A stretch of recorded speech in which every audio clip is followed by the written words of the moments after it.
एकदम जोरों की बिजली चमकी।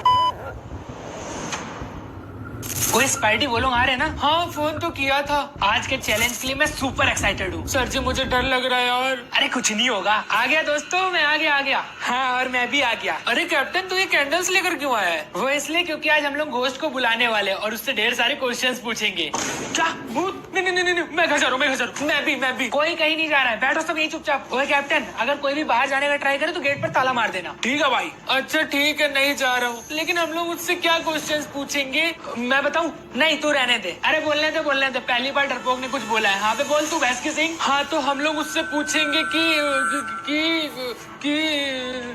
अबे की के आगे तो बोल। कि उसकी फेवरेट हॉबी क्या है?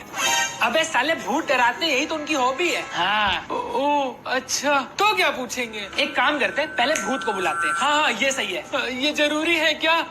कुछ कहा क्या भैंस की सिंह? नहीं, कुछ भी तो नहीं।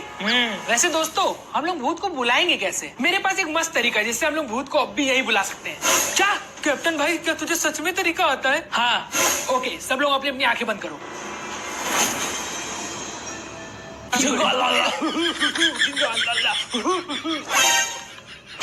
अबे क्या हो गया भाई? अबे साले, इससे भूत के आने का तो पता नहीं, लेकिन हम लोग उठ के जरूर भाग देंगे यहाँ से। गधा। अरे सॉरी भाई, सॉरी। चलो अच्छा, सब लोग चुपचाप बैठो, मैं बुलाता हूँ भूत को। सब लोग अपनी अपनी आंखें बंद कर लो। भूत राजा बाहर आजा, भूत राजा बाहर आजा। अबे साले, भैंस के सिंह, तूने टेबल क्यों हिलाया? नहीं भाई, मैंने नहीं हिलाया। अरे ये क्या हो रहा है सर जी? अरे नहीं, ये क्या हो रहा है? मुझे घर जाना है। अरे ये क्या होने लगा? मुझे क्या हो रहा है? सर जी। मुझे किसने बुलाया? ये किसकी आवाज है? ये तो कैप्टन को ही पता होगा ना। हाँ सही बात है, ये इसी का आइडिया था। अरे मुझे नहीं पता। अरे मैं वो घोस्ट हूँ जिसे तुम लोगों ने धरती पर बुलाया है। भाई ये तो सच में आ गया। मैं तो लोकी को डराने के लिए बस छोटा सा मजाक कर रहा था। चले जाओ भूत जी, चले जाओ। नहीं, मैं ऐसे नहीं जाऊंगा। तुम चारों को पहले एक हॉरर चैलेंज करना होगा। Horror challenge? हाँ, इस चैलेंज में तुम चारों को एक एक हॉरर स्टोरी सुनानी होगी, और जिसकी हॉरर स्टोरी मुझे पसंद नहीं आई तो क्या? अरे ये लोकी कहाँ गया? अरे नीचे छुपा है। भाई मुझे कोई चैलेंज नहीं करना है। अबे यार, हम लोगों को ये चैलेंज कंप्लीट करना ही होगा, वरना। तो सबसे पहले स्टोरी कौन सुनाएगा? मैं तो नहीं सुनाऊंगा। मैं भी नहीं सुनाऊंगा। मैं भी नहीं। अच्छा चलो, एक काम करते हैं, हम लोग चेट निकालते हैं। ठीक है। ओके, तो देखो, हम चारों के नाम इस 4 पर्चियों में, ठीक है? इसको अभी मैं उछालूंगा, उसके बाद जिसका नाम पहली पर्ची में आएगा उसे पहले स्टोरी सुनानी होगी। ठीक है? ठीक है, ओके। जो सबसे पहले स्टोरी सुनाएगा वो है लोकी। अबे साले, ओवर एक्टिंग की दुकान, चुपचाप उठ जा। मुझे पता है तू नाटक कर रहा है। चल अभी स्टोरी सुना। ठीक है, सुनाता हूँ। रात के करीब 11:30 बजे हुए थे। रवि ने जल्दी से ऑफिस का काम निपटाया और तुरंत बस स्टैंड की तरफ दौड़ा। बारिश होने के बाद माहौल में एक अजीब सी ठंडक और बहुत ही ज्यादा सन्नाटा था। फिर क्या? पूरा बस स्टैंड एकदम सुनसान पड़ा हुआ था। चारों तरफ सिर्फ स्ट्रीट लाइट की पीली रोशनी और कभी कभी कुत्तों के भौंकने की आवाज आ रही थी। थोड़ी देर बाद पुरानी गड़गड़ाती सी बस आई। बस पर कोई भी नाम नहीं था, सिर्फ एक धुंधला सा नंबर लिखा हुआ था, 13, यानी कि 13। रवि को लगा यही आखिरी बस है जो उसके घर की तरफ जाएगी, इसलिए उसने तुरंत देर ना करते हुए बस में चढ़ गया। और बस के अंदर सिर्फ 3 लोग बैठे हुए थे, वो भी सफेद कपड़े पहने हुए, एकदम चुपचाप शांत। रवि ने अपनी सीट पर बैठते हुए नमस्ते कहा सबसे, मगर किसी ने भी कोई जवाब नहीं दिया। और सबसे अजीब बात तो ये थी कि बस के अंदर ना ही कोई हलचल थी और ना ही कोई इंजन की आवाज। उसके बावजूद बस चल रही थी। थोड़ी देर बाद कंडक्टर आया।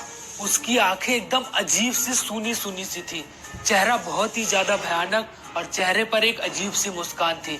ऐसा लग रहा था जैसे उससे कोई जबरदस्ती हंसने के लिए फोर्स कर रहा हो। अरे बाप रे!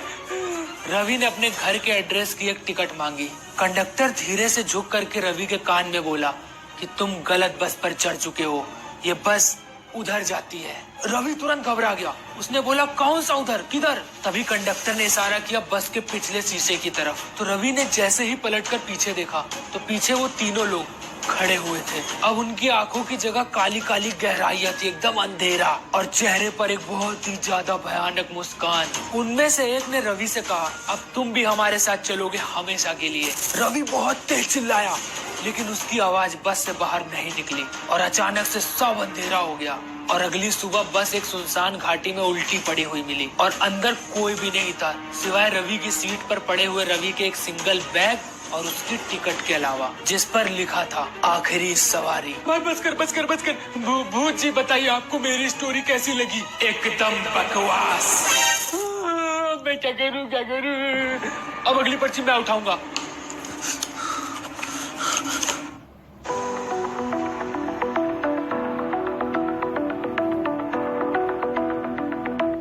When you visit America, don't be shy.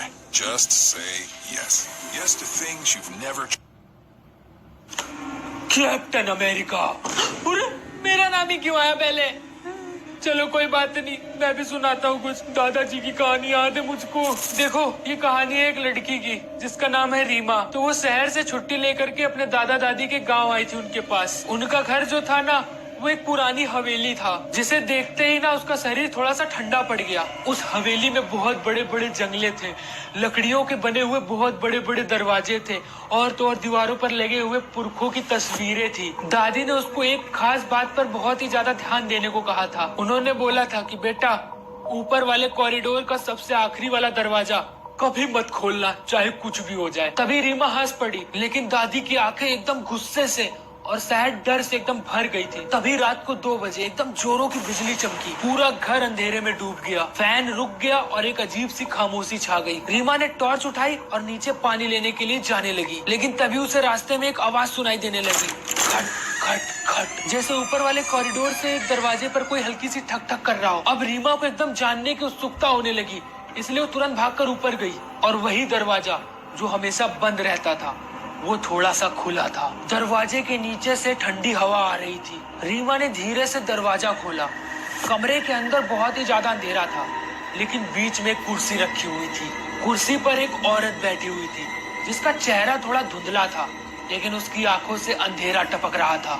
उसने धीरे से बोला, मैं इंतजार ही कर रही थी, अब मेरी जगह तू बैठ। तभी दरवाजा एकदम जोर से बंद हो गया। रीमा बहुत तेज चीखी, लेकिन उसकी आवाज उसी कमरे के अंदर बंद हो गई और कोई भी उसकी आवाज नहीं सुन पाया। और उसके बाद से रीमा को किसी ने नहीं देखा।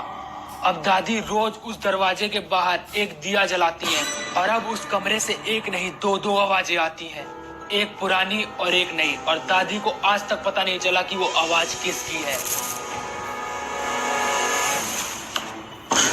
टोनी, तो ठीक है, अब मैं स्टोरी सुनाने जा रहा हूँ। इस टाइम कौन आया? देखता हूँ।